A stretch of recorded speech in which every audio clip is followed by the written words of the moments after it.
আল্লাহর নবী মুহাম্মদুর রাসূলুল্লাহ সাল্লাল্লাহু আলাইহি ওয়াসাল্লাম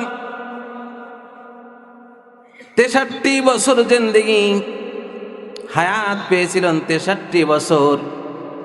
63 বছরের মধ্যে আল্লাহর রাসূল সাল্লাল্লাহু আলাইহি সাল্লাম 40 বছর বয়সের পর নবুয়ত প্রাপ্ত হলেন। তার মানে আল্লাহর নবীর উপরে কোরআন অবতীর্ণ হলো, নবুয়ত প্রাপ্ত হয়ে গেল। এই 40 বছর আল্লাহর রসুলকে পৃথিবীর কোনো মানুষ কোনো দিন কোনোভাবে কোনো ক্রমে কোনো দিন কি কোনো খারাপ ভাষায় কথা বলেছে শুনছেন নাকি? আল্লাহ রসুল সাল্লাল্লাহু আলাইহি সাল্লাম হীরা গুহা, জাবালে নূর যে পাহাড়কে বলা হয়, ওই পাহাড়ে আল্লাহর নবী ধ্যানমগ্ন অবস্থায় থাকলেন। আল্লাহ, আমার বয়স তো 40 হয়ে গেল, আমার সমাজের মানুষ কোনো পরিবর্তন হলো না, আমার জাতির মানুষ কোনো পরিবর্তন হয় না, তাদের যে কালচার, এই কালচার আমার কাছে আর ভালো লাগে না। আর এই মক্কা এবং মদিনার মানুষ রাহাজারি করে, হানাহানি করে, কাটাকাটি করে, মারামারি করে, খুন খারাপি করে। সবচাইতে পৃথিবীতে একটা স্থানে খুন খারাপি বেশি হতো, সেই জায়গাটার নাম হলো মক্কা। আল্লাহ নবীর মন খারাপ, 40 বছর বয়স হয়ে গেল। আল্লাহ নবী জাবালে নূর হীরা গুহায় 3000 ফিট উচ্চতায়, যেখানে আল্লাহ রসুল বসে বসে ধ্যান মগ্ন ছিলেন, সেখানে আমার মতো মানুষের উঠতে 1.5 ঘন্টা সময় লেগেছিল। সে সময় এরকম পথ ছিল না। পাহাড়ে উঠে আল্লাহর ধ্যানে বললেন, আল্লাহ রে, সমাজের মানুষ যে অন্যায় অবিচার করে, যা করে, এগুলো আমার কাছে আর ভালো লাগছে না। আল্লাহ পাক রব্বুল আলামিন রসুলের এই কল্পনা জল্পনাকে কেন্দ্র করে হযরত জিবরাইল আলাইহিস সালামকে ডাক দিয়ে বলেন, জিবরাইল, আমার রসুল জাবালে নূরে বসে আছে, তুমি যাও 5টা আয়াত নিয়ে আমার কথাগুলো রসুলের কাছে অবতীর্ণ করো। সুবহানাল্লাহ। ইকরা বিসমি রাব্বিকাল্লাযী খলাক, খলাকাল ইনসানা মিন আলাক। হযরত ইব্রাহিম আসলেন, আল্লাহ রসুলকে এই আয়াতটা পড়িয়ে শোনাচ্ছেন।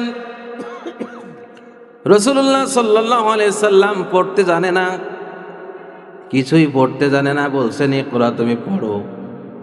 আল্লাহ রসুল চুপচাপ, কোনো কথা বলে না। জিবরাইলকে চেনে না, বোঝেও না জিবরাইল কেমন, ওহী নাজিল হবে কিনা কিছুই জানে না। এমন পরিস্থিতিতে আল্লাহ রসুলকে বর্ণনা দেয়া হলো।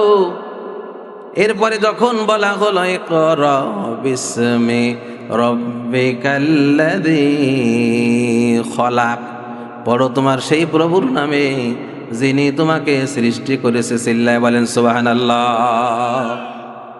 এবার আল্লাহ রসুল বুঝে ফেলছেন যে সৃষ্টি করেছেন যিনি, তাহলে এই ওহী আমার উপর অবতীর্ণ হয়েছে সেই মালিকের দরবার থেকে। সুবহানাল্লাহ।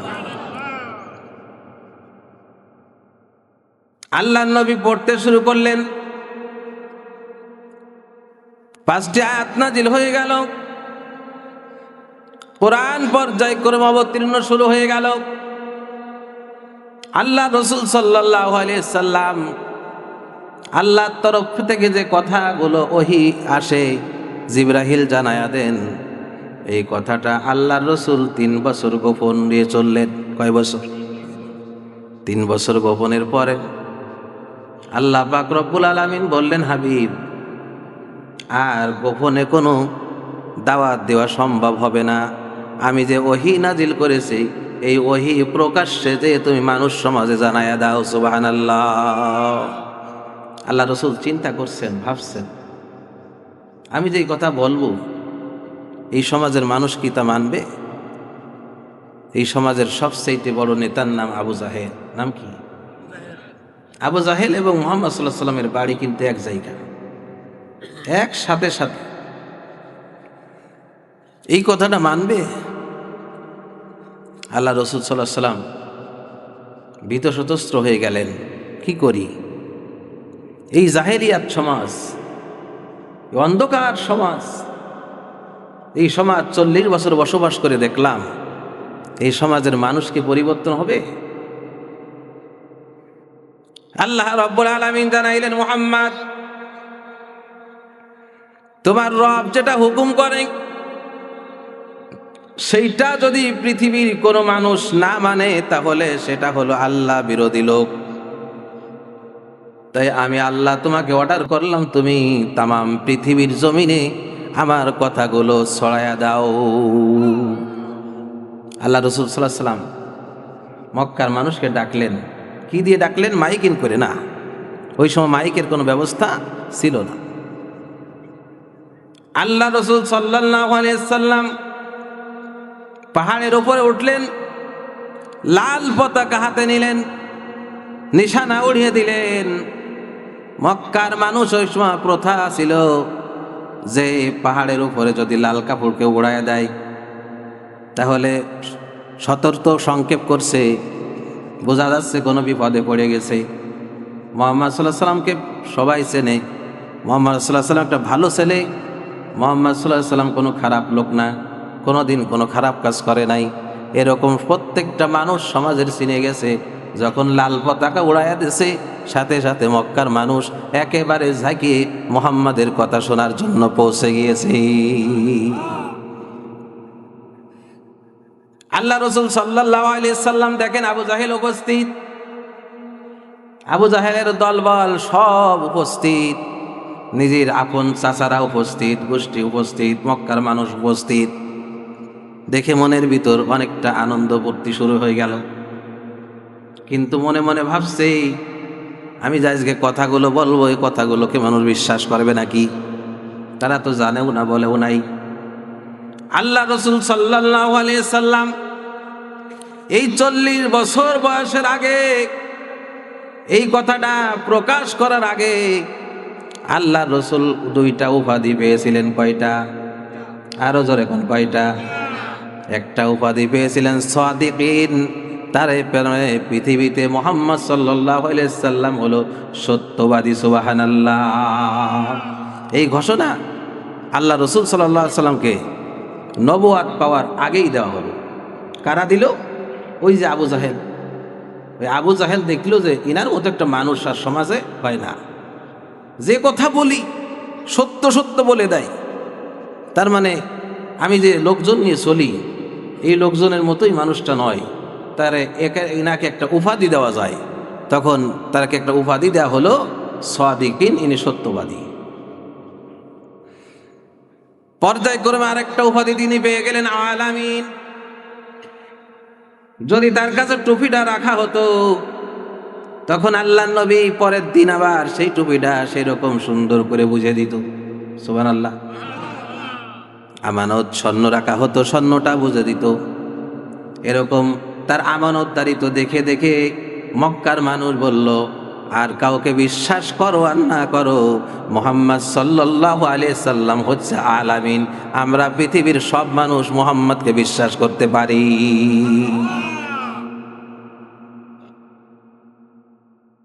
আল্লাহ রসুলের মনে পড়ে গেল, মানুষের তো আমরা এই 2টা উপাধি দিয়েছেন। তিনি পাহাড়ের উপরে বলছেন, লোক সমাজ, আমি মুহাম্মদ একটা কথা বলার জন্য এখানে উপস্থিত হয়েছি।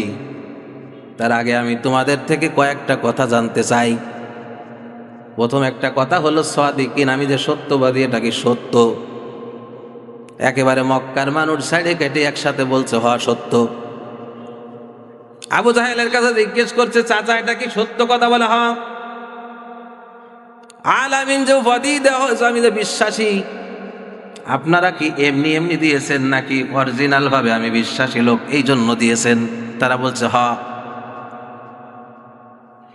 এরপরে বলছেন, চাচা আমি যদি আপনাদেরকে বলি আমার হাতটা খালি, এরপরে মুট করলাম, চাচা বলেন তো, আমার হাতের ভিতর স্বর্ণ আছে, এই কথাটা যদি আমি বলি আপনারা বিশ্বাস করবেন? বলে হ, চিল্লায় সুবহানাল্লাহ।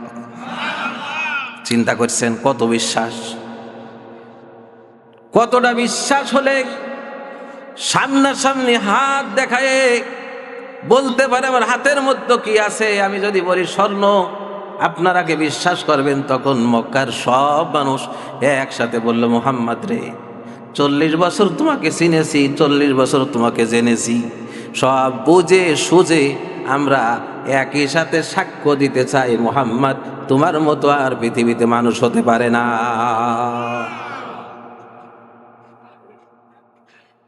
তবে এবার বলো, কেন লাল পতাকা উড়িয়েছো? কি বলতে চাও মুহাম্মদ?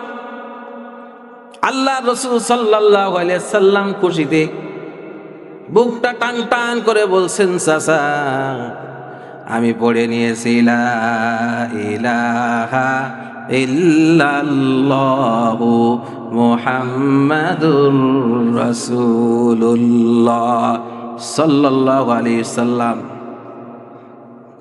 আবু জাহেল চোখ গরম, পাশে কানা ঘুষা শুরু হয়ে গেল, সমালোচনার ঝড় শুরু হয়ে গেল, মানুষ স্তব্ধ মেরে গেল, চুপচাপ, কেউ কোনো কথা বলে না। এইবার মুহাম্মদ সাল্লাল্লাহু আলাইহি সাল্লাম বলছেন, আপনারা বলেন না কে আমার এই বাক্যটা সঠিক কিনা? একেবারে সবাই নেতার দিকে তাকিয়ে আছে। আবু জাহেল কি বলে, বড় বড় নেতারা কি বলে, সবাই একে ধ্যানে একবারে মত্ত হয়ে গেছে। কি বলল একটা আশ্চর্যের কথা, এত সময় সব সাক্ষী দিলাম, কিন্তু মুহাম্মদ এখন যে বাক্যটা বলল, এই বাক্যটা যদি আমরা মেনে নেই তাহলে এই মক্কার জমিনে আর কোনো মাতুব্বরি থাকে না। আবু জাহেল কয়, মুহাম্মদ সাবধান, যা বলছো বাচ্চা মানুষ, ভুলে বলে ফেলেছো, তবে তুমি আবার সাবধান হয়ে যাও। তুমি যে কথাটা বলছো এই কথাটা আমরা মেনে নিতে পারলাম না, কারণ এই কথাটা তুমি বোঝো আর না বোঝো, আমি আবু জাহেল বুঝে ফেলছি লা ইলাহা ইল্লাল্লাহ মানে এক আল্লাহ ছাড়া আর কোনো আইন চলবে না, কোনো কিছুই চলবে না। জমিন যার আইন চলবে, জোরে কোন জমিন যার আইন চলবে। মুহাম্মদ আমি বুঝে ফেলেছি তুমি কি বলতে চেয়েছো, তার মানে আমি আবু জাহেল বহুদিন যাবৎ একসাথে রাজত্ব করলাম, ক্ষমতা দেখালাম, তুমি আমার সাথে থেকে থেকে এই কথাটা লোপ পাওয়ার কারণে বুঝে ফেলেছি আজকে পাহাড়ে আমাদের সবাইকে একত্রিত করে তুমি আমার প্রধানমন্ত্রীটা নিতে চাও। আসলে কি তাই? আল্লাহ পাক বলছেন, ইয়া আইয়ুহাল্লাযীনা আমানু দুখুলু ফিস-সিলমি কাফা, হে ইমানদার লোকেরা তোমরা পূর্ণাঙ্গভাবে ইসলামের মধ্যে দাখিল হও। দাখিল যখন হতে যাবা তখন তোমাদেরকে শয়তান প্রকাশ্যে শত্রু বাধা দেবে। আল্লাহ পাক জানাইলেন, মুহাম্মদ মিনাল জিন্নাতি ওয়ান নাস, শয়তান আছে দুই প্রকার। কয় প্রকার? জিন শয়তান এবং মানুষ শয়তান। মুহাম্মদ তোমাকে সর্বপ্রথম বাধা যিনি দেবেন তারা হলো মানুষ শয়তান। এই জন্য আপনাদের কাছে আমি জিজ্ঞেস করেছিলাম, কোন কোরআনের বিপক্ষে আজও পর্যন্ত ইবলিস শয়তান প্রকাশ্যে এসে কোনোদিন বাধা দেছে? দেয় কারা? ওই যে আবু জাহেলের মতো মানুষ। এখন আমি আবু জাহেবের কথা বললে যদি কারো গায়ে লাগে এটা কি আমার দোষ? আমি তো বলছি সেই 1400-1500 বছর আগের কথা। এই 1500 বছর আগের কথা নিয়ে যদি আপনি গায়ে নিয়ে আপনি গাদ্দারি করেন তাহলে আমরা বুঝলাম আবু জাহেলের আপনি উত্তরসূরি, ঠিক কিনা? আল্লাহ রাব্বুল আলামিন জানিয়েছেন, সেই সময় আবু জাহেল কয়, মুহাম্মদ শোনো, তোমার আজকের থেকে আর মানতে পারলাম না, আজকে তুমি আমার বিপক্ষ, আজকের থেকে তোমাকে আমি এই মক্কায় থাকতে দেব না, তোমাকে এই দেশে থাকতে যাব না, এমনকি পৃথিবীর জমিনে তোমাকে আমি বাঁচতেও দেব। আচ্ছা, এই ইতিহাসটা কি আমি বলছি নাকি আল্লাহ বলছে? এই 1500 বছর আগের ঘটনা আল্লাহ পাক কোরআনুল কারিমে নাজিল করে দিয়ে, ওহী করে দিয়ে, ফাটায়া দিয়ে আজকেও যারা কোরআন পড়ে তারাও সেই কথাটা একেবারে কোরআন পড়লে দেখে একেবারে সাজানো সুন্দর করে আছে, ঠিক কিনা? মুহাম্মদ সাল্লাল্লাহু আলাইহি ওয়াসাল্লাম খবরদার, আজকের থেকে তুমি আর সামনেই আসবা না এবং এ কথা বলবা না।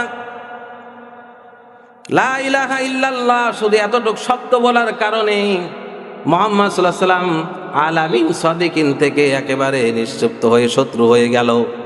বলেন তো, এই কালেমা যারা বাস্তবায়ন করতে চায় আপনারা সাক্ষী দেন তাদের শত্রু পৃথিবীতে আছে না নাই? দোষটা তো আবার না। আপনারা বক্তাদের পর রাগ করেন কেন? বক্তারা তো কথা বানায় বানায় বলবে না। যদি বক্তারা একটা চুল ছেড়ে দিয়ে কথা বলে, আল্লাহ পাকের রাসূল সাল্লাল্লাহু আলাইহি ওয়াসাল্লাম বলছেন বাল্লিগু আন্নী ওয়ালা আয়া, আল্লাহর পক্ষ থেকে যে ওহী নাজিল হয় ওই ওহীটা আমি মুহাম্মাদের দায়িত্ব উম্মতের উপর পৌঁছাই দেয়া। উম্মতের দায়িত্ব হলো তাদের যত গুণ আছে তাদের উপরে পৌঁছাই দেয়া। তিল্লা বলেন সুবহানাল্লাহ। ইন্নামাল উলামা ওয়ারাসাতুল আমবিয়া, পৃথিবীর জমিনে আমি রসুল সম্পদ রেখে যাই নাই, আমি রসুল কিছুই রেখে গেলাম না। আমি রসুল রেখে গেলাম উত্তরসূরি আলেম ওলামাদেরকে, তারা আমার কথাগুলো মানুষকে বয়ান করে শোনাবে। যদি যারা শুনে নেবে এবং মেনে নেবে, কাল কিয়ামতের ময়দানে আমি মুহাম্মদ তাদেরকে শাফাআত করে জান্নাতে নিয়ে যাব। লা ইলাহা লা ইলাহা ইল্লাল্লাহ,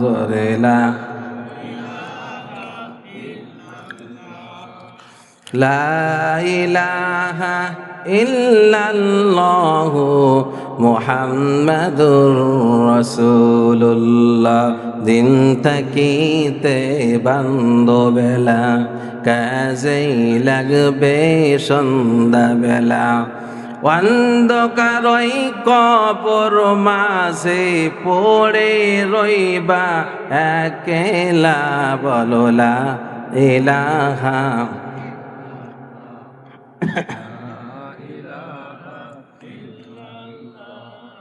লা ইলাহা ইল্লাল্লাহ মুহাম্মাদুর রাসূলুল্লাহ সাল্লাল্লাহু আলাইহি ওয়াসাল্লাম।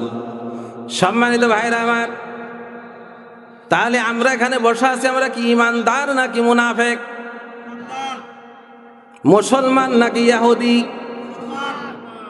আল্লাহ পাক এখানে ওয়াজ করে জানাইলেন, ইমানদার লোকেরা তোমরা পূর্ণাঙ্গ ইসলামের মধ্যে প্রবেশ করবা। তাহলে আমরা পূর্ণাঙ্গ যদি ইসলামের মধ্যে প্রবেশ করি আমাদের কি কি কাজ করা লাগবে এটা জানার দরকার আছে না নাই? আল্লাহ রাব্বুল আলামিন জানিয়েছেন, ফারিকুন ফিল জান্নাতি ওয়া ফারিকুন ফিস সাঈর। একদল মানুষ জান্নাতে যাবে, আরেক দল মানুষ জাহান্নামে যাবে। এই কথাটা কার? আল্লাহ পাক বলছেন একদল জান্নাতে যাবে, আরেক দল মানুষ জাহান্নামে যাবে। জান্নাত হলো এমন একটা আরামদায়ক জায়গা যেখানে চিরকালের মধ্যে ঢুকবা, যা খুশি তাই খাবা, যেরকম খুশি সেরকম বেড়াবা, যেটা খুশি তুমি সেটা ভোগ করতে পারবা। এরকম দুনিয়ার জমিনে তুমি যাতে কর্ম করো, কর্ম করা লাগবে না, তোমার কিছুই লাগবে না। সুখময় জান্নাতে তুমি প্রবেশ করবা।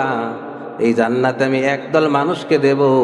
তারা কেমন মানুষ হবে তোমরা শুনে নাও। কুনতুম খায়রা উম্মাতিন উখরিজাত লিন-নাসি তা'মুরুনা বিল মা'রুফি ওয়া তানহাউনা আনিল মুনকার। আল্লাহু আকবার। আল্লাহ বলছেন উম্মতের মধ্যে, আমার বান্দাদের মধ্যে, আমার মানুষের মধ্যে একদল মানুষ থাকবে, তাদেরকে আমি উত্তম রূপে বানাইয়াছি। উত্তম রূপে তাদেরকে আমি আল্লাহ সৃষ্টি করেছি। তাদের দুইটা কাজ। কয়টা কাজ? দুইটা কাজ। তা'মুরুনা বিল মা'রুফ ওয়া তানহাউনা আনিল মুনকার। তারা সৎ কাজের আদেশ করবে এবং অসৎ কাজের নিষেধ করবে। সৎ কাজের আদেশ করবে, অসৎ কাজের নিষেধ করবে। যদি সৎ কাজের আদেশ দেয় এবং অসৎ কাজের নিষেধ করে, আমি আল্লাহ পাক বললাম আমার কাছে এরাই হলো সবচেয়ে দামি মানুষ। সুবহানাল্লাহ। এই সৎ কাজের আদেশ করতে দেয় হযরত লুকমান আলাইহিস সালাম তার সন্তানকে উপদেশ দিয়েছেন, হে আমার সন্তান, যখন তুমি সৎ কাজের আদেশ করতে যাবা তখন তোমার উপর জুলুম আসবে, নির্যাতন আসবে, নিপীড়ন আসবে, বাধা আসবে। এই বাধা যদি তুমি কাল কিয়ামতের ময়দানে আল্লাহ পাক তোমার জন্য জান্নাতুল ফিরদাউস বানায় রেখেছে। পক্ষান্তরে যারা মানবে না, যারা আল্লাহর আইন মানে না, আল্লাহর দেয়া বিধান যারা মানতেও দেয় না, বাস্তবায়ন তো করেই না, আবার আল্লাহর আইন বিধান বাস্তবায়ন করতে গেলে তারা আবু জাহেলের মতো বাধা দেয়। আল্লাহ পাক বলেন এই শ্রেণীর মানুষের জন্য আমি জাহান্নাম বানায় রেখেছি। ওয়ালাকাদ যারানা লিজাহান্নামা কাসীরাম মিনাল জিন্নি ওয়াল ইনস লাহুম কুলুবুল লা ইয়াফকাহুনা বিহা ওয়া লাহুম আয়ুনুল লা ইউবসিরুনা বিহা ওয়া লাহুম আযানুল লা ইয়াসমাউনা বিহা উলাইকা কাল আনআমি বাল হুম আদাল ওয়া উলাইকা হুমুল গাফিলুন।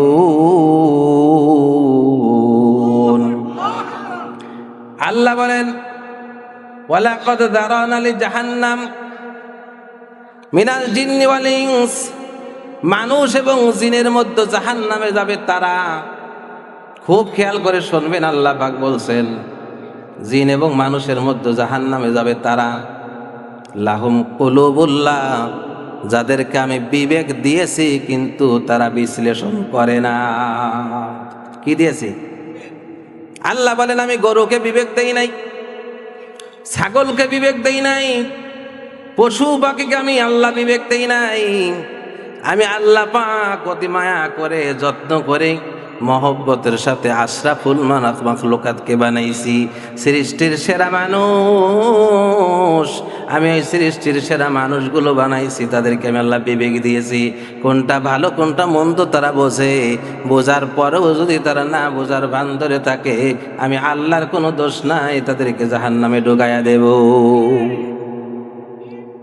তাহলে বলেন তো, আপনারা আমরা যে মানুষ আছি, আপনাকে যদি বলা হয় আপনার ঘর ভেঙে ফেলেন, ভাঙবেন?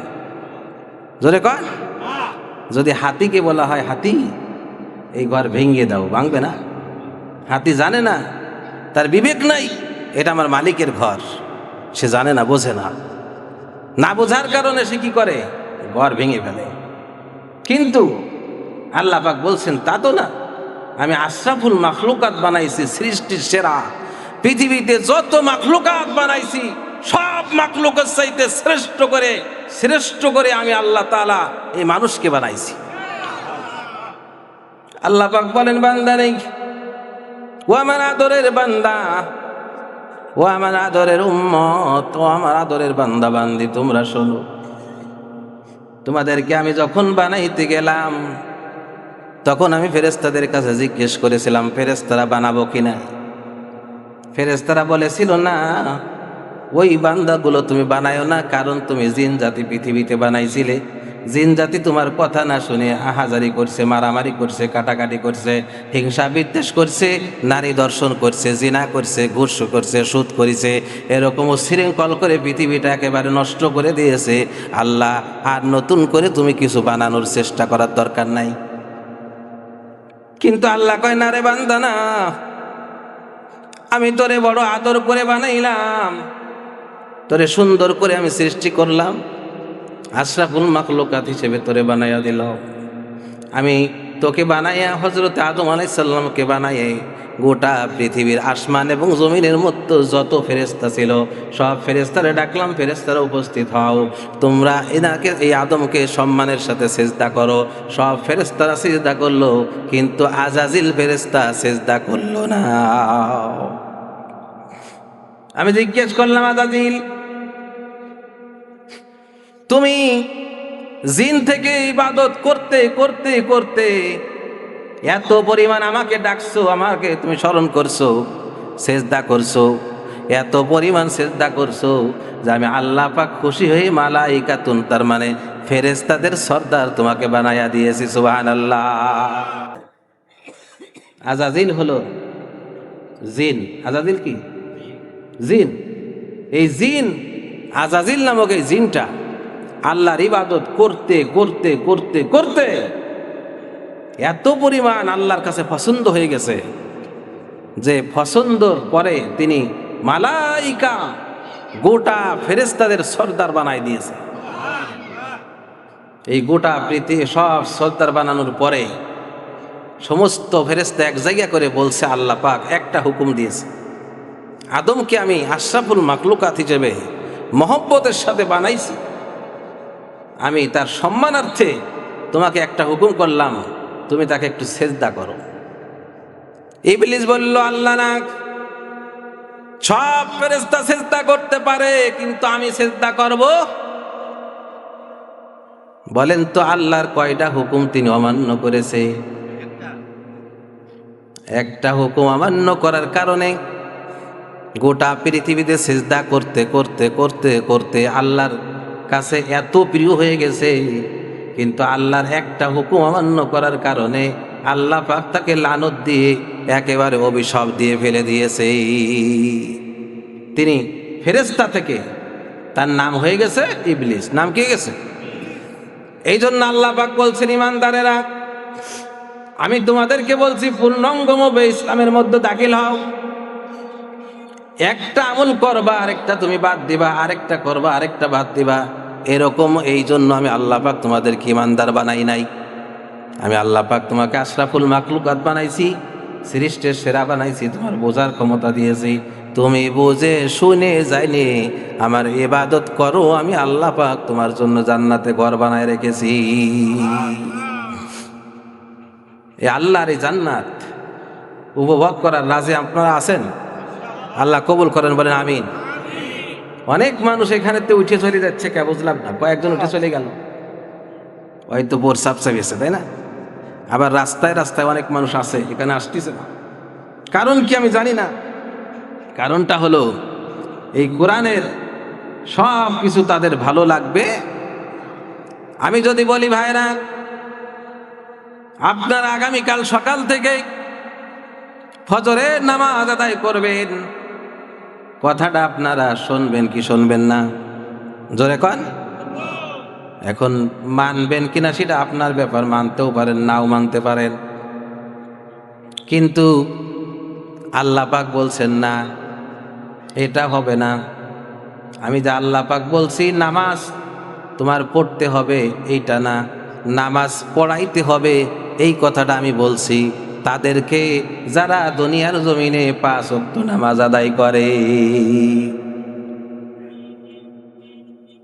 যারা নামাজ পড়ে তাদেরকে আমি আল্লাহ পাক বলছি, আকিমিস সালাত, তোমরা সমাজে নামাজ কায়েম করে দাও, বাস্তবায়ন করে দাও। হুজুর যদি সারা জীবন ধরে নামাজ পড়ার ওয়াজ করে, হুজুরের কোনো সমস্যা হবে না।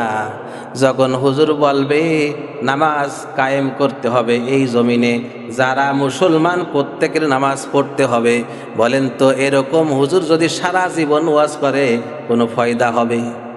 জোরে কন। কিন্তু আগামীকাল সকালে আইনমন্ত্রী যদি ডাক দিয়ে কয়, বাংলার জমিনের প্রত্যেকটা মুসলমান শোনক, আগামীকাল ফজর থেকে যাকে মসজিদে পাওয়া যাবে না 3 দিনের কারাদণ্ড দেওয়া হবে, বলেন তো সারা জিন্দেগির হুজুররা যত ওয়াজ করেছিল তার চাইতে বেশি কাজে লাগবে কিনা? এটা আপনারা বোঝেন না? বোঝেন? আল্লাহ পাক ওই কথাই বলছে, লাহুম কুলুবুল্লাহ, আমি তোমাকে বোঝার ক্ষমতা দিয়েছি, কিন্তু বোঝার পরেও যারা না বোঝার ভান ধরে থাকে তারাই জাহান্নামে যাবে। শুধু এই কথা আল্লাহ বলেন নাই? আল্লাহ বলছেন লাকুম কুলুবুল লা ইয়াফকাহুনা বিহা ওয়া লাকুম আ'ইনুন লা ইবসিরুনা বিহা ওয়া লাকুম আযানুন লা ইয়াসমাউনা বিহা। আমি আল্লাহ তাদেরকে কান দিয়েছিলাম, তারা তো কানে শুনতো না এমন কিছু না। আমি তাকে বোবাও বানাই নেই, অন্ধও বানাই নেই, কান দিয়েছিলাম। এই কান দিয়ে সে শুনছে, কিন্তু শোনার পরেও এই কানের শোনাটা সে না মেনে নিয়ে আরেক কান দিয়ে বের করে দিয়েছে। আমি আল্লাহ পাক তাকে চক্ষু দিয়েছিলাম, এই চক্ষু দিয়ে সে দেখলো এটা অন্যায়, দেখার পরও সে অন্যায়ের কোনো প্রতিবাদ করলো না, অন্যায়ের সাপোর্ট দিয়েই লাগলো। আল্লাহ পাক বলেন উলাইকা কাল আনআমি বাল হুম আদাল ওয়া উলাইকা হুমুল গাফিলুন। এই যে তিনটে কাজ তারা করলো, তারা তো জাহান্নামে যাবেই বাধ্য। কিন্তু দুনিয়ায় জীবিত থাকতে আল্লাহ হুঁশ করার জন্য বললেন, যাদের বিবেক আছে বোঝে না, কান আছে শোনেও কিন্তু তারা শোনে না, চোখ আছে দেখেও তারা দেখে না। উলাইকা কাল আনআমি বাল হুম আদাল, এরা হলো গরু ছাগলের মতো, পশু পাখির মতো। কার কথা দেখছেন? আমরা কিন্তু মানুষ, আশরাফুল মাখলুকাত, শ্রেষ্ঠ সেরা, সৃষ্টির সেরা মানুষ। এই সৃষ্টির সেরা মানুষ হয়েও আমরা পশুর মতো আল্লাহ ঘোষণা দিলেন। কারা পশুর মতো? যারা অন্তর আছে বোঝে না, চোখ আছে দেখেও দেখে না, কান আছে শুনেও শোনে না। তারা বলে হ্যাঁ আমি তো তেমন কিছু বুঝি না, আমার তেমন বুঝ সুঝ নাই, আমি সাধারণ মানুষ। কিন্তু আসলে কি তাই? আপনি বাজারে যখন মাছ কিনতে গেলেন, এই মাছের যে যিনি বিক্রেতা, তিনি যদি পচা মাছ দিয়ে বলেন চাচা এটা আপনি নেবেন? আমি যদি আপনার একটা ছিঁড়া টাকা দিয়ে আপনারে বলি এই টাকাটা আপনি গ্রহণ করেন, নেবেন? তাহলে আপনি বোঝেন না কিভাবে? বোঝেন তো, আপনার বোঝার ক্ষমতা আল্লাহ দিয়েছেন। আল্লাহ বলছেন এই বোঝার ক্ষমতা দিয়েই আমি আশরাফুল মাখলুকাত আল্লাহ বানাইছি। সুবহানাল্লাহ। আল্লাহ পাক বলেন এরা হলো পশু পাখির মতো, শিয়াল কুকুরের মতো, যারা বোঝেও না বোঝার ভান ধরে থাকে, দেখেও না বোঝার ভান ধরে থাকে, শুনেও যারা না শোনার ভান ধরে থাকে। আল্লাহ পাক বলেন এরা হলো গাফেল, এরা পশু পাখির মতো, এরা বোঝে না। যদি আবার পুনরায় তারা আমার তওবা করে ফিরে আসে, আমি আল্লাহ পাক তাদেরকে জান্নাতি মানুষ হিসেবে ঘোষণা দিয়ে দিলাম। তাহলে বলেন তো আমরা বুঝবো কি বুঝবো না? আল্লাহ আমাদেরকে বোঝার তৌফিক দান করেন, বলেন আমিন। আরো জোরে বলেন আমিন। আল্লাহ রাব্বুল আলামিন বলেন আমি মায়া করি, মহব্বত করি বান্দারে, তোমার আমি বানাইছি। তোমাকে আমি কয়েকটা উদাহরণ দিয়ে তোমাকে আমি বোঝাইতে চাই আমার বান্দা। ওমা খালাকতুল জিন্না ওয়াল ইনসা ইল্লা লিয়াবুদুন। আমি মানুষ এবং জিনকে বানাইছি এজন্য তারা আমার গোলামি করবে, আমার দাসত্ব করবে, আমার বন্দেগী করবে। আমার দাসত্ব, আমার গোলামি ছাড়া আর কারো দাসত্ব তারা করবে না। কার কথা? তাহলে আমরা গোলাম কার? আরো জোরে বলেন কার? আমরা হলো গোলাম, আল্লাহ হলেন মালিক। মালিক যেটা হুকুম করবে সেইটা মাইনে নেওয়ার নাম হলো গোলামি করা। কিন্তু আপনাকে একটু উদাহরণ দিতে চাই। আপনি হয়তো বা কোনো লোকের ক্ষেতে কাজ করতে গেলেন, এই লোকটা বললেন আমার জমিতে ঘাস আছে এবং ধান আছে, তুমি ঘাসটা সুন্দর করে বাছাই করে ফেলো, ধানটাকে তরতাজা করার জন্য সুন্দর করে রেখে দাও। ঘন্টাখানেক পরে যেয়ে দেখলেন আমার জমিনে যে ধান ছিল সব উড়াইতেছে আর ঘাসগুলো যত্ন করে রেখে দিচ্ছে। বলেন তো এই লোকের মতো মানুষ আপনি আদর করবেন নাকি লাথি মেরে ফেলে দেবেন? আল্লাহ পাক বলেন বান্দারে তোমার আমি আদর করে বানাইছি, অনেক মহব্বত করে বানাইছি, আমার গোলামি করার জন্য তোমাকে আমি আল্লাহ বানাইছি। এই গোলামি বাদ দিয়ে যদি তুমি মানুষের গোলামি করো, আমি আল্লাহ পাক তোমার জন্য জাহান্নাম বানাইছি, ওই জাহান্নামের মধ্যে তোমাকে নিক্ষিপ্ত করে দেব। আল্লাহ পাক উদাহরণ দিয়ে বলেন তোমরা একটু খেয়াল করে দেখো, পৃথিবীর জমিন একটা সূর্য আছে না নাই? এই সূর্যটা পৃথিবীর চাইতে কত বড়? 13 লক্ষ কোটি গুণ বড়। কত? তাহলে এই পৃথিবীর চেয়ে সূর্য 13 লক্ষ কোটি গুণ বড়। আল্লাহ পাক বলেন, বান্দা তোমার আমি কয়েকটা প্রশ্ন করব, যদি উত্তর দিতে পারো জান্নাত হয়ে যাবে। সুবহানাল্লাহ। আমি সূর্যকে 13 লক্ষ কোটি গুণ বড় বানায়া পৃথিবীতে পাঠাইলাম। বললাম, সূর্য রে, আমার শ্রেষ্ঠ মানুষগুলো, আশরাফুল মাখলুকাত, আমার বড় আদরের মানুষগুলো, তুমি এই মানুষগুলোকে সূর্য তুমি তাপ দিতে থাকবা। কোনোদিন যেন কেউ কম বেশি হয় না, সবাই সমতল যেন পায়, কারো যেন ইনসাফ না করা হয়। ইনসাফের সাথে তুমি তাদেরকে খেদমত করতে থাকবা। বলেন তো, এই সূর্য আজও পর্যন্ত আপনার সাথে গাদ্দারি করছে? এই যে সামিয়ানা দেওয়া হলো, এই যে চন্দ্র মিটি মিটি আলো দিচ্ছে, এই চন্দ্রকে আল্লাহর কাছে বলছে, আল্লাহ তোমার বান্দারা আমার আলো দেখবে না বলে সামিয়ানা দিয়েছে, বলছে। আল্লাহ পাক বলেন, বান্দা আমি সূর্যরে একদিন হুকুম করেছি, চন্দ্রকে একদিন হুকুম করেছি, চন্দ্র তুমি এভাবে চলবা, সূর্য তুমি এভাবে চলবা। লাশ-শামসু ইয়ামবাগি লাহা আন তুদরিকাল কমারা ওয়ালাল লাইলু সাবিকুন নাহার ওয়া কুল্লুন ফি ফালাকি ইয়াসবাহুন। চন্দ্র সূর্যর লাগালে যায় না, আর চন্দ্র সূর্যর লাগালে যায় না, আর সূর্য চন্দ্রর লাগালে যায় না। আমি আল্লাহ পাক একদিন হুকুম করেছি, সারা জীবন সে হুকুম মানতে আছে, কোনোদিন আমার হুকুম থেকে একটা সেকেন্ড বিরত হই নাই। হইছে? অথচ আমি আল্লাহ পাক বলছি, ওমা খলাকতুল জিন্না ওয়াল ইনস, আমি জিন এবং মানুষকে আমার গোলামির করার জন্য বানাইলাম, কিন্তু দুঃখের বিষয় আমার গোলামি বাদ দিয়ে তারা মানব রচিত গোলামি করা শুরু করেছে, আমার হুকুম মানে না। আমি আল্লাহ পাক বলছি যে সাবধান, পৃথিবীর জমিনে কারো আইন চলবে না, আমার আইন চলবে। কিন্তু আমার গোলামরা কত বোকা যে আমার হুকুম না মেনে নিয়ে তারা মানুষের রচিত হুকুম পালন করছে। আচ্ছা, আপনাদের কাছে আমি জিজ্ঞেস করতে চাই, এই সমাজে যদি কেউ জিনা করে, আল্লাহ পাক এই জিনার শাস্তি কি দিয়েছেন? যদি অবিবাহিত ছেলে মেয়ে হয়, আল্লাহ রাব্বুল আলামিন সূরাতুন নূরের মধ্যে বলে দিয়েছেন তাদেরকে 100 ডোরা মারতে হবে। কত? 100 ডোরা। আর যদি বিবাহিত হয় তাহলে তাদেরকে গর্ত খনন করে বুক পর্যন্ত পুঁতে ফেলতে হবে। এরপরে তাদেরকে পাথর ঢিলা দিয়ে আঘাত করে করে দুনিয়া থেকে বিদায় করে দিতে হবে। এই কটা আইন কার?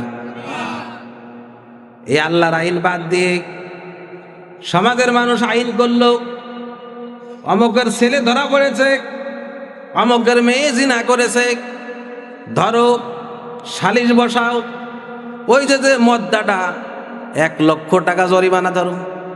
জোরে কন, ঠিক না? এরকম সমাজ আছে না নাই?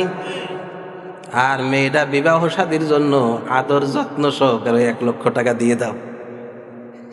আমি বলতে চাই, কাল কিয়ামতের ময়দানে এই মাতব্বররা জাহান্নামে যাবে যাবে যাবে, বাধ্য যাবে। এই জন্য যাবে। আল্লাহ পাক বলছেন, এটা আমার হুকুম না, আমার হুকুম হলো 2টা জিনাকরকে ধরতে হবে, অবিবাহিত হলে 100 ডোরা দিতে হবে। এই আইনের মধ্যে যদি পৃথিবীর কোনো মানুষ একটা চুল পরিমাণ বিতর্ক করে অথবা সালিশ উল্টো করে, কাল কিয়ামতের ময়দানে আমি আল্লাহ পাক তাকে বলবো, কেন আমার আইন না মেনে তোমার নিজের রচিত আইন তুমি বাস্তবায়ন করলে? সেদিন তো বলেন মুসলমান জান্নাতে যাওয়ার সুযোগ আছে। এই জন্য তো আল্লাহ বলছেন, জমিন আমার, আইন চলবে। অর্থাৎ সাবধান। মহান রব্বুল আলামিন জানিয়েছেন, খবরদার, আমি তোমাদেরকে বানাইছি আশরাফুল মাখলুকাত, সৃষ্টির সেরা, তোমাদেরকে আমি আল্লাহ জান্নাত দিতে চাই। ও দুনিয়ার মানুষ, একটু খেয়াল করে দেখো, দুনিয়ার জমিনে এমন এমন কিছু আছে যারা আমার হুকুম মানে কোনোদিন আমার হুকুম থেকে বিচ্যুত হয় নাই। মারাজাল বাহরাইনি ইয়ালতাকিয়ানি বাইনাহুমা বারযাহুল লা ইয়াবগিয়ান ফাবিআই আলাই রাব্বিকুমা তুকাযযিবান। আল্লাহ পাক বলেন, তোমরা কি দেখেছো আশরাফুল মাখলুকাত, তোমরা কি দেখেছো আমি আল্লাহ একটা নদী বানাইছি, নদী, সাগর। সাগর দেখছেন সবাই? দেখছেন সাগর? আমি সাগর বানাইছি। এই সাগরের মাঝখানে কোনো পর্দা রাখি নাই অথবা কোনো বাউন্ডারি রাখি নাই। এই সাগরের এক পাশের পানিকে বলছি আমি লুনা পানি, তার মানে ঘোলা পানি। আরেক পাশে রেখে দিয়েছে আমি নিজেল পানি, একেবারে টকটক করতেছে। আমি আল্লাহ পাক ওই সাগরকে বলেছি, সাগর যতদিন আমি হুকুম না করব ততদিন তুমি এর মধ্যে যাবা না, তুমি এর মধ্যে যাবা না, আমার আইন মানবা। ও দুনিয়ার মানুষ, ওই সাগর আজ 1400-1500 বছর না, পৃথিবীর সৃষ্টি লগ্ন থেকে পর্যন্ত ওই সাগরের পানি এর সাথেও মেশে নাই। এটা আমার হুকুম।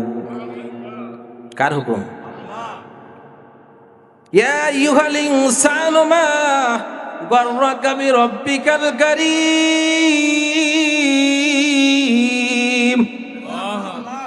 হে মানুষ, তোমাদেরকে আমার হুকুম থেকে বিরত রাখলো কে? একটু বলো তো। সূর্য আমার হুকুম মানলো, চন্দ্র আমার হুকুম মানলো, গাছপালা আমার হুকুম মানে, নদী নালা আমার হুকুম মানে, ফেরেশতা আমার হুকুম মানে, মানব মণ্ডলী সব আমার হুকুম মানে। তোমাকে গরু খাওয়া অর্ডার করে দিয়েছি, গরু সুন্দর করে জবাই করে তুমি খাও, গরু আমার হুকুম মানে, সবাই আমার হুকুম মানে। মানুষ রে, তোমারে আমার হুকুম থেকে বিরত রাখলো কে? প্রশ্নটা তুমি একটু বলো না। আল্লাহ যেদিন জিজ্ঞেস করবেন, বান্দা আমি তোরে কত সৃষ্টি করলাম সুন্দর করে, তোরে আমি কত খাদ্য খাবার দিলাম, তোর শরীরে 3 হাত 3.5 হাত বডির মধ্যে কত পার্টসপত্র দিলাম, দামি দামি জিনিস। বান্দারে, চক্ষু যদি তোর না থাকতো, অন্ধ হয়ে তুই দুনিয়া দেখতে পারতি। আমি আল্লাহ পাক যদি তোরে বোবা বানাইতাম, তুই বোবা শাস্তি কোনোদিন কথা বলতে পারতি না। আল্লামাহুল বায়ান, বান্দারে আমি তোরে আদর করে যত্ন করে কথা বলা শিখেছি। আমি তোরে বোবা বানাই নেই, খোড়া বানাই নেই, তোরে আমি পঙ্গু বানাই নেই, কিছুই করি নাই। কত সুন্দর একটা দেহ দিয়ে তোরে বানাইছি, এরপরও বান্দা তুই আমারে না চিনি কার পিছনে দৌড়াদৌড়ি করো। এই দৌড়াদৌড়ি তো কাজ না। মালাকুল মউত কিন্তু তোমার কাছে উপস্থিত হবে। এই মালাকুল মউত উপস্থিত হলে পৃথিবীর সব মানুষ মিলেও কিন্তু তোমার ঠেকাইতে পারবে। বান্দারে, তোমারে আমি আদর করে বানাইছি জান্নাত দেওয়ার জন্য। আমি তোমারে আদর করে বানাইয়া আমি আল্লাহ বলছি, বান্দা আমার একটু হুকুম পালন করো। সকালবেলা যখন মর্জেন আজান দেয় নামাজ পড়ো, জোহর যখন আজান হয় নামাজ পড়ো, আসরে যখন নামাজ হয় আজান দেয় নামাজ পড়ো, মাগরিবে যখন আজান হয় নামাজ পড়ো। এরপরে এই করে করে 5 ওয়াক্ত নামাজ তুমি পড়ো। আমি আল্লাহ পাক দেই দুনিয়ার 10 দুনিয়া সমতুল্য ছোট্ট একটা জান্নাত তোমার জন্য বানাইছি। বান্দারে বোঝো না,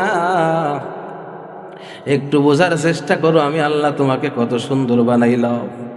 আল্লাহ রাব্বুল আলামিন বলেন, দুনিয়ার জমিনে আমি বান্দাদেরকে এত সুন্দর করে বানাইছি যে আমার বান্দাদেরকে জাহান্নামে দেওয়ার সময় আমার বড় আফসোস হবে, মায়া হবে, কষ্ট হবে।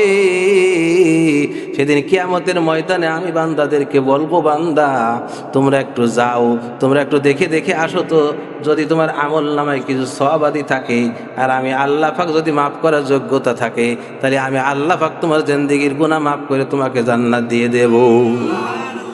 কিয়ামতের ময়দানে মাকামে মাহমুদে আল্লাহর নবী সিজদায় পড়ে কাঁদবে, ইয়া উম্মতি ইয়া উম্মতি ইয়া উম্মতি।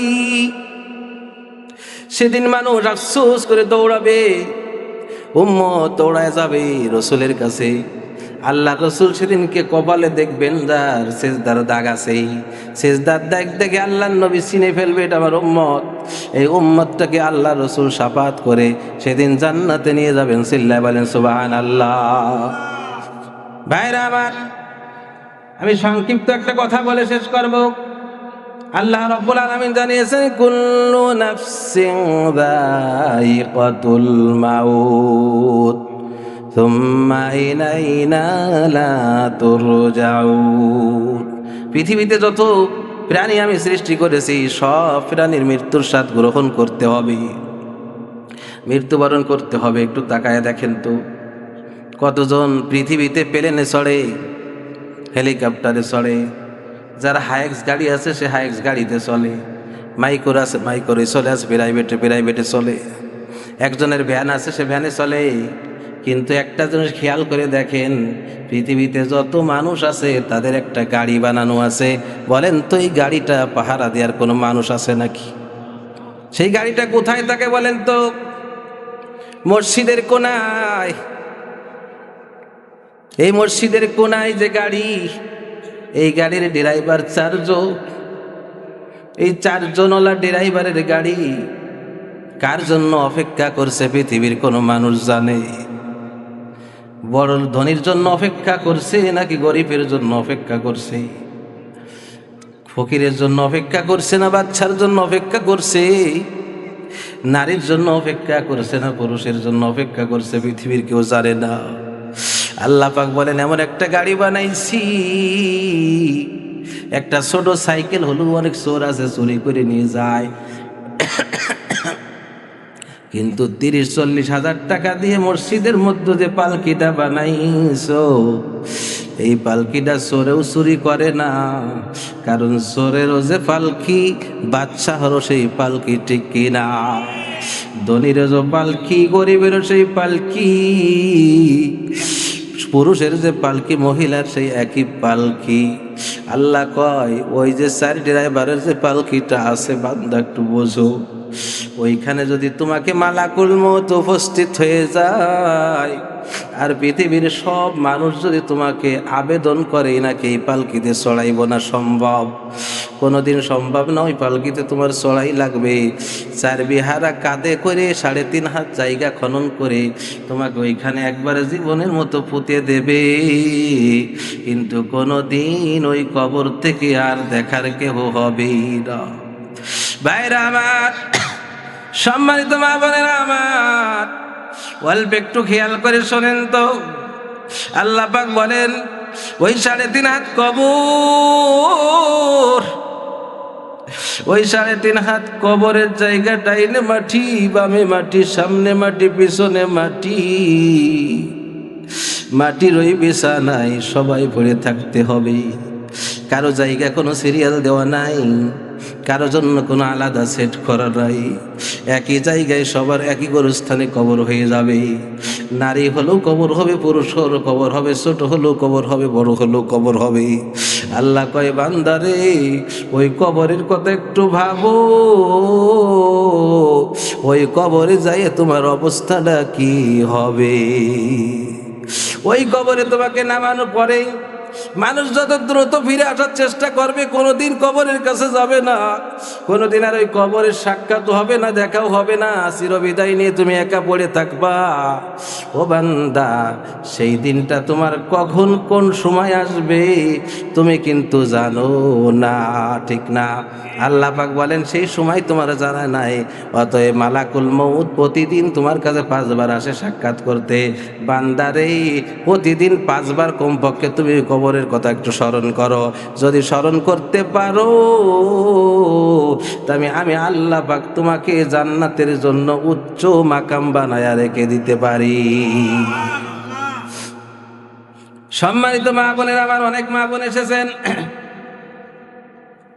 আমরা যখন মা বোনদেরকে কবরে রাখি, বুক পর্যন্ত কবর খনন করা হয়, 5টা কাফন দিয়ে তাদেরকে মুছড়াইয়ে দেওয়া হয়।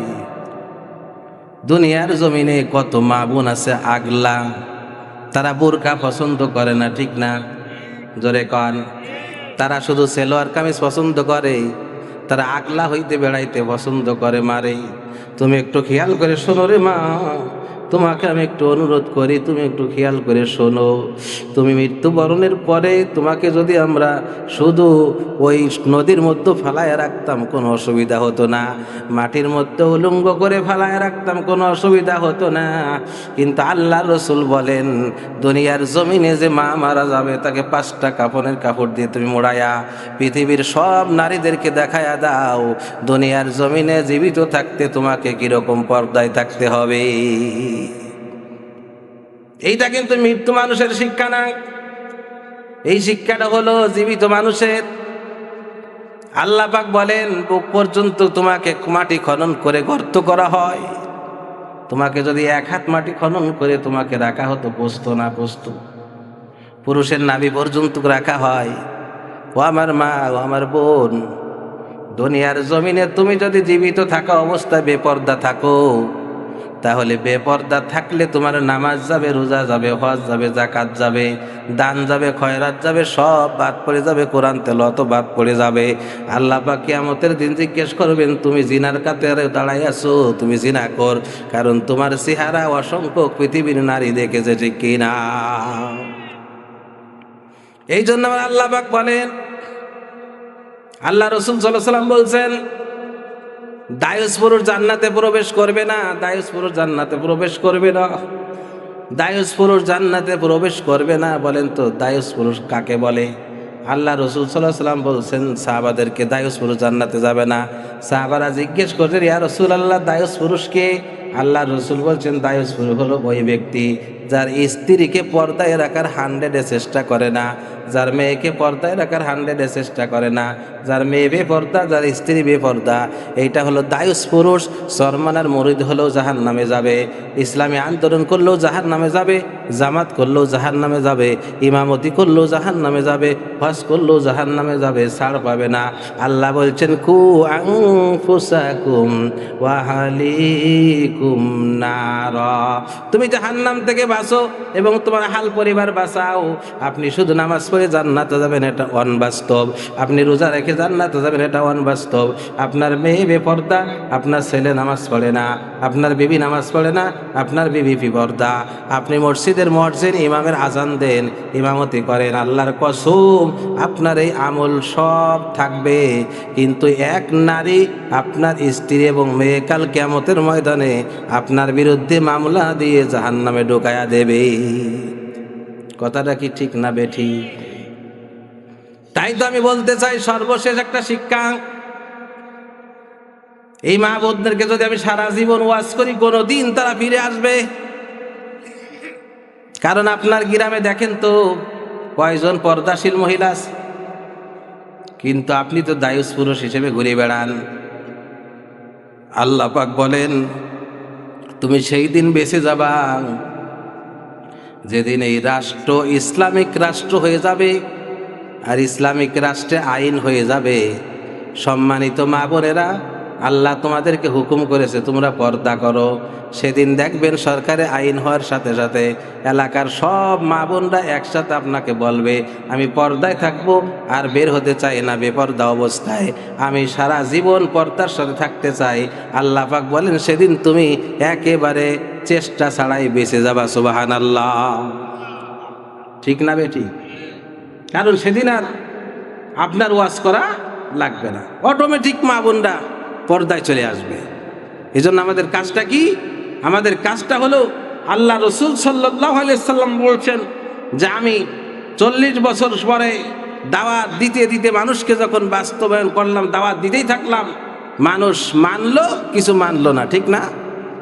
কিন্তু যেদিন আমি রাষ্ট্র ক্ষমতা পেলাম, আমি রসুল যেদিন রাষ্ট্র ক্ষমতা পেলাম, সেদিন যখন রাষ্ট্রে ঘোষণা করলাম যে এই রাষ্ট্রে যত নারী আছো সবাই আল্লাহর এই হুকুমটা মেনে নাও, সেদিন কোনো নারী দ্বিধা ছাড়া হুকুম মেনে নিয়েছে। সুবহানাল্লাহ কর। সেদিন সমস্ত স্বামী বেঁচে গিয়েছে, সমস্ত ভাই বেঁচে গিয়েছে, ওই দায়ুস থেকে তারা বেঁচে গিয়েছে। তাহলে আপনারা বলেন, যদি আমাদের বাংলার জমিনে এরকম একটা আইন থাকতো, তাহলে এই আইনের জন্য আমরা জাহান্নাম থেকে বাঁচতে পারতাম কিনা? তাহলে এই আইন আপনারা চান তো ইনশাআল্লাহ? আল্লাহ কবুল করে বলেন আমিন। আল্লাহ জানমাল হেফাজত করে বলেন আমিন। শোনেন, এই দুনিয়া 2 দিনের খামাখা দুনিয়ায় আপনি কোনো দলাদলি বাদ দেন। আপনার সাথে আমার কোনো শত্রুতা নাই, আমার সাথে আপনার কোনো শত্রুতা নাই।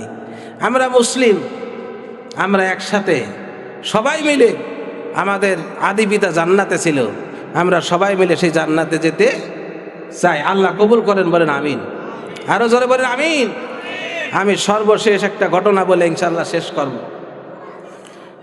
আল্লাহ রসুল সাল্লাল্লাহু আলাইহি সাল্লামকে আল্লাহ বলেন,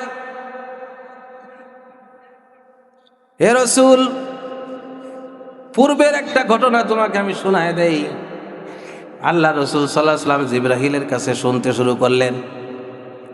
হযরতে জিবরাইল আলাইহিস সালাম বললেন, আল্লাহর নবী, এক জামানায় 3টা যুবক, কয়টা যুবক? 3টা যুবক। বৃষ্টি শুরু হয়ে গেল, তারা পাহাড়ের মধ্যে লুকাইলো। পাহাড়ের মধ্যে গিরিপথ দিয়ে যখন তারা লুকাইলো, তখন একটা পাথর এসে বৃষ্টিতে ওই পাথরের যে পাহাড়ের যে পথটা ছিল এই পথটা আটকায়া দিল। তার মানে তারা আটক পড়ে গেল। পৃথিবীর কোনো ছায়া দেখে না, কোনো রৌদ্র দেখে না, কোনো মানুষের সাথে সাক্ষাৎ হয় না। 3টা যুবক। কয়টা? আরো জোরে কন। সম্মানিত যুবক ভাইরা আমার, এই কথাটা একটু খেয়াল করে শুনে আলোচনা শেষ করবো ইনশাআল্লাহ। 3টা যুবক বলছে, ও ভাই, এখন তো আমাদের কেউ দেখে না, টেলিফোন নাই, যোগাযোগ নাই, কিছুই নাই, পৃথিবীর কেউ আমাদেরকে দেখবে না একমাত্র আল্লাহ ছাড়া, ঠিক কিনা? জোরে কন। তাদেরকে দেখতেছেন কে? আরো জোরে কন কে? আল্লাহ তাদেরকে দেখছেন। তখন ওই যুবক বলছেন, ভাই, আমাদের কোনো পথ নাই, আমরা আল্লাহর কাছে একটু দরখাস্ত করতে চাই।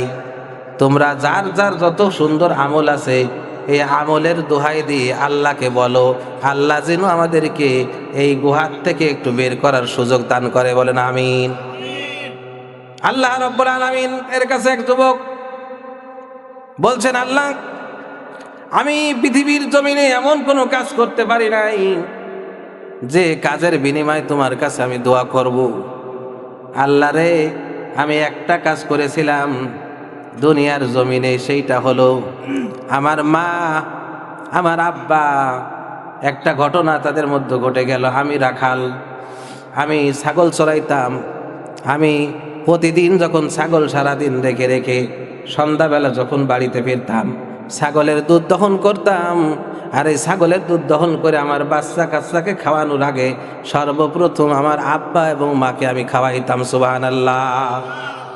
রব্বুল আলামিন হঠাৎ করে একদিন আমার খাওয়াইতে খাওয়াইতে অনেক দূর চলে গেলাম, ফিরতে আমার গভীর রাত হয়ে গেল। এই রাত হওয়ার কারণে আমার আব্বা ঘুমিয়েছে, মা ঘুমিয়ে গেছে। আমি আসলাম, পূর্বের মতো দুধ দহন করলাম। দুধ দহন করার পরে আমি চিন্তা করলাম, আমার মা ঘুমিয়েছে, আমার আব্বাও ঘুমিয়েছে, এখন আমি কি করি? আমি তো কোনোদিন আমার বাচ্চা কাচ্চাগুলোকে আমার আব্বা মার আগে কোনোদিন খাদ্য দেই নাই। আল্লাহ, আমি টেনশনে পড়ে গেলাম, না মাকে ডাকবো না মা আব্বাকে ডাকবো, ঘুম থেকে উঠাবো। আমার মনের মধ্যে জাগ্রত হলো, এমন পরিস্থিতিতে আমার সন্তানগুলো আমার পায়ের কাছে পড়ে আব্বা আব্বা বলে কাঁদতে শুরু করলো, দুধ দাও দুধ দাও। কিন্তু আমি দুধ দিলাম না, আমি অপেক্ষায় থাকলাম আমার আব্বা এবং মা কখন জাগ্রত হয়। এভাবে করতে করতে রাত কেটে গেল। মসজিদ যখন আজান দিয়ে দিল, ওই সময় আমার মা আব্বা জেগে গেল, সবে সাদেক হয়ে গেল। আমি দুধ নিয়ে দাঁড়ায় থাকলাম, আমার ছোট ছোট বাচ্চাগুলো আব্বা আব্বা বলে কাঁদতে থাকলো। আমি এই মুহূর্তে, আল্লাহ রে, আমার আব্বা মা উঠে যখন আমাকে দেখলো তখন বলল, আজান, তুই দাঁড়ায় রয়েছিস কেন? তখন আমি বললাম, আব্বা মা, তোমাকে দুধ খাওয়ানোর জন্য দাঁড়ায় রয়েছি, তুমি তো খাওয়াইতে পারতে। বলে, না না না, আমার কাছে পছন্দ হই নাই আমার আব্বা আমার আগে আমার সন্তানদের খাওয়াই, এই কারণে আমি দাঁড়ায় রয়েছি। একজন মানুষ যদি তার জীবনও চলে যায় কিন্তু সন্তানের জন্য জীবন দিতে রাজি, তবু সন্তানদের এই বিপদ থেকে উদ্ধার করতেই হবে, এইটার নাম মা। এই জন্য মাকে কেউ কষ্ট দিতে রাজি, যখন রাজি। আল্লাহ তুমি সাক্ষী থাকো, হাত তোলেন। আল্লাহ তুমি সাক্ষী থাকো, আমরা এই মাহফিলের ময়দান থেকে ওয়াদা করলাম, আগামীকাল থেকে আমরা মায়ের সাথে অন্যায় করছি, আব্বার সাথে অন্যায় করেছি, আল্লাহ না জানি কখন বিপদে পড়ে যাব। সেদিন বিপদ থেকে উদ্ধার হতে হলে আমার মা বাপের দোয়ার প্রয়োজন আছে। আল্লাহ রে, তোমার কাছে ফরিয়াদ করি, আমার আব্বা মাকে আগামীকাল থেকে আমরা খেদমত করতে চাই, আমাদেরকে আল্লাহ তুমি তৌফিক দান করো, বলেন আমিন। বাকি দুইটা থাকলো, একেবারে 3-4 মিনিটের ভিতর সংক্ষেপ করে দিই। বাকি একজন একটা সরে গেল, বাকি একটা যুবক বলছে, আল্লাহ আমি তোমার কাছে কোনো নেক আমল করতে পারি নাই, আমার একটা আমল আছে। আমি একদিন করলাম, আমার ক্ষেতে একজন কৃষক কাজ করেছিল। কাজ করার পরে ওই কৃষক আমাকে বলল, ভাই বেতন দাও। সন্ধ্যাবেলা আমি তাকে বেতন দিয়ে দিলাম। সে আমার কাছে আবার পুনরায় বেতনটা আমার কাছে ফেরত দিয়ে দিল। ফেরত দিয়ে বলল, ভাই এইটা তুমি আমানত রাখো, আমি যেদিন ফিরে পুনরায় আসি সেই দিন আমার আমানতটা দিয়ে দিও। আল্লাহ রসুল বলেন, জিবরাইল কথা বলছেন, আমি শুনতে আসি। দীর্ঘ বছরের পর বছর পার হয়ে গেল। এমন একদিন হঠাৎ করে যুবক এসে বলছে, ভাই আমার সে পাওনাটা তুমি দাও। তখন ওই লোকটা বলছে, ভাই রে, তোমার পাওনাটা আমি দিয়ে দেবো, ওইদিকে তাকাও। ওই গোয়ালের দিকে তাকায় দেখো, ওইখানে প্রায় 100-র উপরে ছাগল আছে, আর তার সাথে 2টা রাখাল আছে। এই সম্পদগুলো তোমার, তুমি নিয়ে চলে যাও। বলে, ভাই রে, আমার সাথে ঠাট্টা করো না, আমাকে তুমি ধোকা দিও না। আমি তোমার কাছে যে মজুরি পাই সেই মজুরিটা নিতে এসেছি। বলে, আমি তোমাকে ধোকাও দেই নাই, ঠাট্টাও করি নাই। ওই উপরে আল্লাহ সাক্ষী, তুমি যেদিন আমার কাছে পাওনাটা বুঝে দিলে, দীর্ঘদিন আসো না, তখন আমি চিন্তা করলাম তোমার পাওনাটা কাজে লাগাই দেই। কাজে লাগাইয়া দিলাম। তোমার ওই পাওনা থেকে হতে হতে একটা ছাগল থেকে হতে হতে 100-র উপরে ছাগল হয়ে গেছে। তারপর ওই ছাগলের কর্ম দিয়ে আমি 2টা রাখাল পেরে গেছি। তুমি ওইটা তোমার হক, তুমি নিয়ে চলে যাও। সেদিন তার হক নিয়ে চলে গেল। আল্লাহ, এইটা যদি আমি তোমার সন্তুষ্টের উদ্দেশ্য করি, আজকে এই পাথরের আরেকটা অংশ সরাই দাও। আল্লাহ পাক বলেন, সেদিন আমি পাথরের 2য় অংশ সরাইয়া দিলাম। ও আমার সাহাবারা, দুনিয়ায় যদি কেউ মজুরি পায়, আর এই মজুরির থেকে একটা অংশ তাকে কোনোদিন কম দিবা। বেনালা যদি 10 টাকা পায়, 9 টাকা দিবা। যদি তোমার জন যারা বিক্রি করে 500 টাকা যদি মজুরি হয়, 500ই দিবা। ঘুরোবা না, সন্ধ্যাবেলায় দিয়ে দিবা, দ্বিতীয় ঘুরলে দিবা না। যদি সে কষ্ট পায়, কিয়ামতের ময়দানে আল্লাহ পাক তোমাকে আসামি করে দাঁড়া করবে। এই জন্য ভাইরা, আমি বলতে চাই, এরকম একটা সোনার বাংলা যদি হয়, তাহলে আমাদের ভালো হবে কিনা? জোরে কান, ভালো হবে কিনা? তাহলে আমরা এরকম সোনার একটা রাষ্ট্র চাই কিনা? আল্লাহ যেন আমাদেরকে কবুল করে নেন, বলেন আমিন। আমি বক্তা বসার ওয়াজ করব না, একটা কথা শেষ। 3য় কথাটা হলো, 3য় যে যুবক, ওই যুবক বলছে, আল্লাহ আমার তেমন কোনো আমল নাই, আমার একটা চাচাতো বোন ছিল। কি বোন? জোরে কন। এই চাচাতো বোন হঠাৎ করে সুন্দর করে আমাদের পাশে মানুষ হতো, লালন পালন হতো। একদিন করে আমার ওই চাচাতো বোনের দিকে আমার নজর পড়ে গেল। নজর পড়ার কারণে আমার মনে হলো, চাচাতো বোনরে যদি আমি ব্যবহার করতে পারতাম। আমার নফসে ধোঁকা দিল। আমি বোনের কাছে প্রস্তাব গ্রহণ দিলাম। সে আমার থেকে বাঁচার জন্য আমাকে বলল, ভাই দেখো, তুমি যদি আমাকে পাইতে চাও, তাহলে আমাকে 100 দিরহাম দিতে হবে। কত? আমি 100 দিরহাম দিব কোত্থেকে? আমি বললাম, ঠিক আছে, তুমি আমার অপেক্ষায় থাকো, আমি 100 দিরহাম জোগাড় করি। আমি দীর্ঘদিন ধরে 100 দিরহাম জোগাড় করলাম। তারপরে তার কাছে গেলাম, এই টাকাটা দিয়ে আমি তার কাছে আবার কুপ্রস্তাব দিলাম।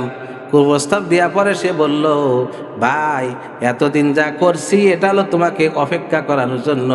আজকে তুমি সেই আল্লাহকে ভয় করো, যে আল্লাহ এখনো তোমার জন্য নাজায়েজ, তুমি আমার জন্য নাজায়েজ। তুমি সেই আল্লাহকে ভয় করো। যদি আল্লাহকে ভয় করো, তাহলে আমাকে ক্ষমা করে দাও। সেদিন আল্লাহ, আমি তোমাকে ভয় করার কারণে আমার সেই যুবতী বোনকে সুযোগ পায়ও ছেড়ে দিলাম। যদি তুমি এই আমলটা পছন্দ করো, মেহেরবানি করে পাথরটা সরায় দাও। আল্লাহ রসুল কয়, 3য় পাথরটা সরে গেল, যুবকগুলো বেড়ে গেল। সুবহানাল্লাহ। তার মানে হলো, যে সমাজে যুবকদের অন্যায় অপরাধ দূর হবে, সেই সমাজ সোনার সমাজে পরিণত হবে। সুবহানাল্লাহ। আল্লাহ রসুল বলেন ওইটা একটা ওইরকম একটা সমাজ তোমরা উপহার দাও, যে সমাজের নারীরা স্বর্ণ নিয়ে যাবে, টাকা নিয়ে যাবে, ব্যবসায়ীরা অর্থ নিয়ে যাবে, কোনো দিন কোনো ডাকাতি হবে না, চিন্তা হবে না, চুরি হবে না, কিছুই হবে না। কানের দুল নিয়ে যাবে, স্বর্ণ অলংকার নিয়ে চলবে, ইজ্জত নিয়ে চলবে। কোনো দিন তাদেরকে সামনে ব্যারিকেড দেয়া ইবলিস শয়তান পর্যন্ত পারবে না। সেরকম একটা সোনার সমাজ ও আমার বান্দারা তোমরা উপহার দিয়ে দাও। সম্মানিত জান্নাতীবাসীরা, আমি আপনাদের কাছে শেষ কথা বলতে চাই, এরকম একটা সোনালী সমাজ আপনারা কারা কারা চান হাত তুলে দেখান। লিল্লাহি তাকবীর, নারায়ে তাকবীর।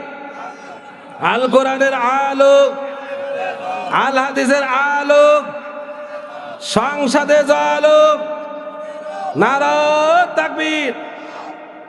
আমার মা বোনদের ইজ্জত নিয়ে যারা খিচিনিমিনি খেলবে, কথা বলবে, আমার মা বোনদের ইজ্জতে যারা লাথি মারবে, আমার মা বোনদেরকে যারা পথে নিয়ে দর্শন করবে, বিভিন্ন জায়গায় দর্শন করবে, আল্লাহর কসম আমি এবং আমরা মুমিনরা বাঁচে থাকতে এরকম নাস্তিক, এরকম বদমাইশ পৃথিবীতে প্রতিষ্ঠিত হতে দেব না ইনশাআল্লাহ।